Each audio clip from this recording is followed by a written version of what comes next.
अस्सलाम वालेकुम गाइस, कैसे हैं आप सब। Welcome back to my another vlog. आप ब्यूटीफुल व्लॉग एक नए दिन के आगाज़ के साथ मैं निकली थी जो पॉलर, क्योंकि मुझे करवाना था अपना फेशियल। ये व्लॉग काफ़ी टाइम पहले का है, रमज़ानों का है, मतलब इनफैक्ट चांद रात का है और मैं इतना लेट व्लॉग अपलोड कर रही हूँ जिसकी वजह सिर्फ ये थी कि मेरे पास इतना टाइम नहीं मिल पा रहा था कि मैं अपने व्लॉग्स को एडिट करूँ, वॉइस ओवर करूँ और आप लोग के सामने पेश करूँ।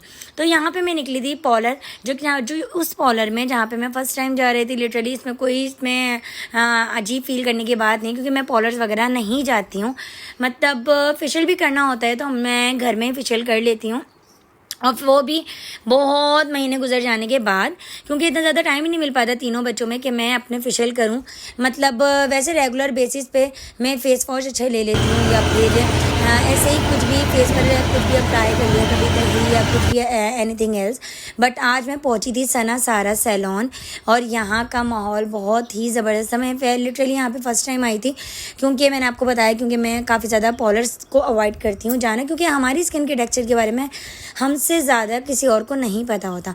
वैसे इस दौरान मेरी स्किन हद से ज़्यादा ड्राई हो रही थी, और मुझे था कि सब जा रहे हैं, चलो इस दफ़ा मैं भी पॉलर जाती हूँ। मैंने अपनी जिठानी को लिया और निकल गई पॉलर के लिए। तो यहाँ पे पहुँचे हम, और मेरे साथ थे मेरे दोनों बच्चे। सबूर को मैं घर पे छोड़कर आई थी, और सबक थी एक बेटी, और तीनों ने मिलके जो यहाँ पे तूफ़ान बर्पा किया हुआ था। इतना कोई शोर नहीं कर रहा था जितना हमारे बच्चे उधम मचा रहे थे। सबसे पहले इन लोगों ने बोला कि हमें चीज़ खानी है, तो मुझे वहाँ बाहर जाकर इससे मुझे चीज़ मंगवानी पड़ी, क्योंकि मेरा नंबर कब आ जाता मुझे पता नहीं था। तो मैंने खुद से ही किसी से लड़के से बाहर से मुझे चीज़ मंगवानी पड़ी। उसके बाद बच्चों ने बोला हमें वॉशरूम जाना है, क्योंकि बच्चों की सबसे पहले ये होता है या तो पानी या तो वॉशरूम, या तो पानी या तो वॉशरूम। तो फिर मैं ऊपर आई, यहाँ पे बच्चों को फ्रेश करवाया, और उसके बाद ऊपर वेटिंग एरिया में मैं बैठ गई। मैं निकली थी 3 बजे के करीब, और 4 बजे तक मैं तारिक रोड पहुँच गई थी। और उसके बाद मेरा नंबर आते आते जो है 5:30 पौने 6 हो गए थे, मतलब इतना वेटिंग था। और ये मेरा रूम था जहाँ पर मुझे फेशियल कराना था। यहाँ पर बहुत ही कोई क्लास की फीलिंग आ रही थी, क्योंकि ये बहुत ही ज़बरदस्त था।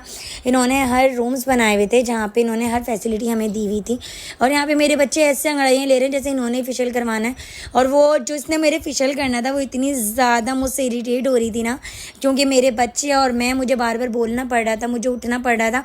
इनफैक्ट उसने तो इस हद तक कर दिया कि मेरे स्क्रब लगाने के बाद बाहर चली गई, ये कहकर कि स्क्रब को हम ये वाले थोड़ी देर के लिए छोड़कर चले जाते हैं। तो खैर मुझे समझ आ रहा था वो इरिटेट हो रही, इस वजह से जो है फेशियल भी उसने मुझे मेरा प्रॉपर्ली नहीं किया। फेशियल मेरा डन हुआ, और अफ्तार का टाइम हुआ। अफ्तार में उन्होंने ये बॉक्स दिया था जो कि आप लोगों ने देखा होगा। उसके बाद मेरा हेयर ट्रीटमेंट स्टार्ट हुआ। मैंने इस दफ़ा सोचा था मैं अपने बालों को कटिंग करवाऊंगी, क्योंकि बचपन से लेकर अब तक मैं अपने बालों को एज इट इज़ देखती आई हूँ, कभी भी कटिंग शटिंग कुछ भी नहीं करवाया। मैंने बताया ना, अम्मी ने हमें कभी पॉलर ही नहीं भेजा, और शादी के बाद भी इन्होंने, मतलब इनको वही नहीं था कि मैं पॉलर जाऊँ, ये करूँ वो करूँ। हाँ, इन्हें आईब्रोज़ का बहुत ज़्यादा शौक था, जो कि मैं वो भी बहुत ज़्यादा कम बनवाती हूँ, क्योंकि मुझे काफ़ी पेन होता है। बट इस दफ़ा मैं सोच के आई थी कि फेशियल के साथ साथ मुझे हेयर कटिंग लाजमी लेनी है, और इन्होंने मुझे कोई बहुत ज़बरदस्त सा हेयर वॉश करने के बाद बालों को कटिंग करा, बहुत ही ज़बरदस्त। यहाँ पे सबा वहाँ पे बैठी हुई मेरा वेट कर रही थी, क्योंकि उसका फेशियल हो गया था और मेरे हेयर्स अभी तक कटिंग नहीं हुए थे, क्योंकि काफ़ी ज़्यादा रश था। क्योंकि सबको ये भी डाउट था कि आज चांद होगी या नहीं होगी या होगी।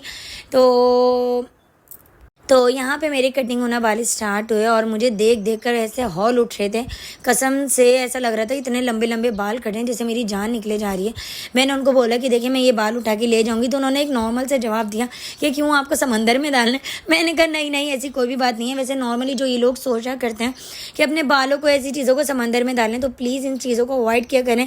ये कोई दकियानूसी बातें हैं, ऐसा कुछ नहीं होता। और ये जो हम बाल डालते हैं, कोई मछली वगैरह खा जाती है जिसकी वजह से उसकी हलाकत भी हो जाती है, तो इस चीज़ों से दूर रहा करें, ऐसा कुछ भी नहीं होता। यहाँ पे मेरे हेयर कटिंग हो चुके थे, और फिर से मुझे फर्स्ट फ्लोर पे जाना था ब्लो ड्रायर के लिए। और ऊपर जब मैं आई ब्लो ड्रायर के, मुझे लग रहा था मेरे बाल हैं वहीं कटिंग हुए, लेकिन जब उसने मुझे फाइनल लुक दिया हेयर ड्रायर करने के बाद, उसके बाद जो मेरा फाइनल लुक आया वो देखकर मैं भी दंग रह गई। बट ऐसा जो लुक है मैं अपने घर में जो है मैं नहीं दे पा रही। आप ये देख सकते हैं मैं लग रही हूँ एकदम झक्कास। मुझे अपना ये लुक बहुत अच्छा लग रहा था, मेरा फेस भी इतना ग्लो कर रहा था क्योंकि जो है फेशियल बहुत अच्छा उन्होंने दिया था। वाकई सनसारा का नाम जो है वो ब्रांड जो है वो बहुत ही ज़बरदस्त ब्रांड है और मैं कम्प्लीटली सेटिस्फाइड हूँ यहाँ से। होप सो आप लोगों को मेरा ये नया लुक, नई ट्रांसफॉर्मेशन बहुत अच्छी लगी होगी। सो आज का मेरा यही था व्लॉग। आप लोगों को मेरा ये लुक कैसा लगा या आप लोगों को मेरे लॉन्ग हेयर्स ही पसंद थे तो आप लोग मुझे कमेंट सेक्शन में ज़रूर बताइएगा। यहाँ से मुझे अलविदा कहने का वक्त आ गया था। सो मैं इसको टाटा बाय बाय कह रही थी। नेक्स्ट टाइम मैं ज़रूर विजिट करूँगी। So take care of yourself. Allah हाफिज़ गाइज़, बाय बाय।